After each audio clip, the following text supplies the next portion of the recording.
নমস্কার দর্শক বন্ধুরা, রেপ স্পোর্টস বাংলায় আপনাদের সবাইকে স্বাগত। আমি দেবাশিস। এই মুহূর্তে আমি আছি পার্থে এবং আপনারা সবাই জানেন যে রেপ স্পোর্টসের তরফ থেকে আমি এবং রোহিত জুগলান আমরা ইতিমধ্যেই পার্থ শহরে আছি এবং আমরা সবার আগে ভারতীয় সংবাদ মাধ্যমের তরফ থেকে আমরা সবার আগে অস্ট্রেলিয়াতে পৌঁছে গেছি বর্ডার গাভাস্কর ট্রফি কভার করতে। এবং আপনারা সবাই জানেন যে কেএল রাহুল ভারতীয় দলের star batter, match simulation practice যেটা ওয়াকা গ্রাউন্ডে হচ্ছে, প্রথম দিনে কিন্তু তিনি কোনোইতে একটি চোট পেয়েছিলেন। প্রসিদ্ধ কৃষ্ণার একটা বল তার কোনোইতে লাগে এবং তিনি তড়িঘড়ি ব্যাটিং করা থেকে তিনি উঠে ব্যাটিং না করে তিনি উঠে আসেন। কিছুটা তাকে কনসার্নও দেখা যায়, তবে গতকাল তিনি অনুশীলনে এলেও কিন্তু তাকে ম্যাচ সিমুলেশন প্র্যাকটিসে অংশ নিতে দেখা যায়নি এবং স্বাভাবিক কারণেই কিন্তু একটা প্রশ্নচিহ্ন দানা বাজছিল যে তাহলে কেএল রাহুলের ইঞ্জুরিটা কতটা সিরিয়াস। কিন্তু সবাইকে স্বস্তি দিয়ে কিন্তু আজকে এটা আপনাদের সঙ্গে শেয়ার করতে পারি যে আজকে কিন্তু রবিবার ভারতীয় দলের যে অপশনাল নেট প্র্যাকটিস ছিল ওয়াকা গ্রাউন্ডে, সেখানে কিন্তু কেএল রাহুল উপস্থিত ছিলেন এবং তিনি দীর্ঘক্ষণ যে সেন্টার উইকেট যেখানে ভারতীয় দলের প্র্যাকটিসের ব্যবস্থা ছিল সেখানে কিন্তু অভিমন্যু ঈশ্বরনের সঙ্গে দীর্ঘক্ষণ ব্যাট করতে দেখা যায় এবং তারপরে যে সাইডে যে নেটস এরিয়া আছে সেখানেও কিন্তু দীর্ঘক্ষণ রাহুলকে থ্রো ডাউন নিতে দেখা যায় নুয়ান সেনাভিরত্নে এবং রাঘুর থেকে। তো সুতরাং সুনিশ্চিতভাবেই কিন্তু এটা একটা আশাপ্রদ খবর এবং যেটা মনে করা হচ্ছে যে কেএল রাহুলের নিয়ে যে আশঙ্কাটা তৈরি হয়েছিল সেটা কিন্তু অনেকটাই কেটে গেছে এবং মোস্ট লাইকলি তিনি কিন্তু প্রথম টেস্ট ম্যাচ যেটি আগামী 22 তারিখে অপটাস স্টেডিয়ামে শুরু হতে যাচ্ছে সেই টেস্টে কেএল রাহুল এবং যশস্বী জয়সওয়ালকে ওপেন করতে দেখা যেতে পারে। এখন এই কারণেই বলছি লাইকলি, এই কারণেই যে এখনও বেশ কয়েকদিন সময় আছে তো আমরা আশা করব যে কেএল রাহুল সম্পূর্ণ সুস্থ হয়ে গেছে এবং তিনি যেহেতু আজকে ব্যাটিং করেছেন সুতরাং এটা একটা আশাপ্রদ দিক যে কেএল রাহুলকে প্রথম টেস্টে ওপেন করতে দেখা যাবে ভারতীয় দলের তরফ থেকে।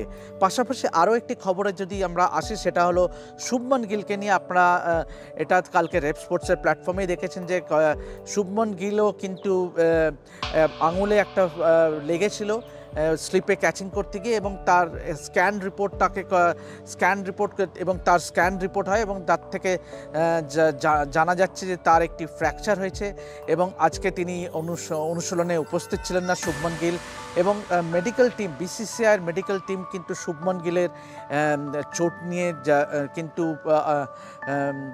অ্যাসেসমেন্ট করছে এবং আশা করা যাচ্ছে যে খুব শীঘ্রই কিন্তু বিসিসিআইয়ের তরফ থেকে একটা অফিসিয়াল কনফার্মেশন পাওয়া যাবে। তবে যেটা মনে করা হচ্ছে যে অন্তত 2 সপ্তাহ শুভমন গিলকে বাইরে থাকতে হতে পারে, যার দরুন তার প্রথম টেস্টে খেলাটা এক প্রকার অনিশ্চিতই বলা যায়। সত্যি এই হচ্ছে দ্বিতীয় আপডেট যেটা আপনাদের সঙ্গে শেয়ার করলাম। অবশ্যই আজকে অপশনাল ট্রেনিং সেশনে কিন্তু বেশ কয়েকজন প্লেয়ার যাদের মধ্যে উল্লেখযোগ্য ছিল বিরাট কোহলি, ঋষভ পান্ত, ধ্রুব জুরেল, যশস্বী জয়সওয়াল প্রমুখ, তারা কিন্তু আজকে অপশনাল ট্রেনিং সেশনে উপস্থিত ছিলেন না। তবে আজকে আগাগোড়া কিন্তু ফোকাসটা ছিল কেএল রাহুলের ওপরে, কেননা তার সুস্থ হয়ে যাওয়াটা কিন্তু অনেকটাই স্বস্তি দেবে ভারতীয় টিম ম্যানেজমেন্টকে। পাশাপাশি ভারতীয় দলের বোলাররা, বিশেষ করে ফাস্ট বোলাররা সবাই কিন্তু আজকে সময় কাটান ভারতীয় দলের নেটসে, যেখানে দেখা যায় জসপ্রীত বুমরা থেকে মোহাম্মদ সিরাজ, আকাশদীপ থেকে এমনকি প্রসিদ্ধ কৃষ্ণা সবাইকে নেটে হাত ঘোরাতে এবং এটা বলা যায় যে ডেফিনেটলি যে ভারতীয় বোলারদের মধ্যে কম্বিনেশন কী হবে সেটা কিন্তু আগামী কয়েকদিনেই আমরা পরিষ্কার জানতে পারবো। তবে ডেফিনেটলি আরও একটা দিক যেটা আপনাদের সঙ্গে শেয়ার করতে চাই যে অন্তত আজকে যে অনুশীলনে যেটা দেখা গেল যে রবীন্দ্র জাদেজাকে কিন্তু বোলিং করতে দেখা গেল না। যদিও ওয়াশিংটন সুন্দর, রবিচন্দ্রন অশ্বিন এরা বোলিং করলেন কিন্তু রবীন্দ্র জাদেজাকে কিন্তু বোলিং করতে দেখা গেল না। তো এটাই ছিল এখনও পর্যন্ত, এটাই ছিল আজকে টিম ইন্ডিয়ার প্র্যাকটিসের আপডেট। অস্ট্রেলিয়ার ক্যাম্পের যদি খবর আপনাদের সঙ্গে শেয়ার করি তাহলে এটাই বলার যে আজই কিন্তু বিভিন্ন শহর থেকে, অস্ট্রেলিয়ার বিভিন্ন প্রান্ত থেকে পার্থে অ্যাসেম্বল করলো অস্ট্রেলিয়ান ক্রিকেটাররা এবং আগামীকাল ওয়াকাতে অস্ট্রেলিয়ান দলের প্র্যাকটিস আছে। প্যাট কামিন্সরা কালকে শেষ মুহূর্তের প্রস্তুতিতে নেমে পড়বে ওয়াকাতে। তো এই ছিল ভারতীয় দল এবং অস্ট্রেলিয়ান টিমের আপডেট। তো এভাবেই জুড়ে থাকুন আমাদের সঙ্গে, এবং যাবতীয় বর্ডার গাভাস্কার ট্রফি সংক্রান্ত আপডেট পেতে গেলে অবশ্যই চোখ রাখুন রেপ স্পোর্টস বাংলার পর্দায়। আমি দেবাশিস আপনাদের সঙ্গে আগাগোড়া আমরা শেয়ার করতে থাকবো, আমি শেয়ার করতে থাকবো আপডেটস, এবং আমার সঙ্গে আগামীকাল জয়েন করবে আমার কলিগ শুভায়ন চক্রবর্তী, এবং যাবতীয় খবরাখবর আপনারা পেয়ে যাবেন বর্ডার গাভাস্কার ট্রফি থেকে এইখানেই রেপ স্পোর্টস বাংলায়।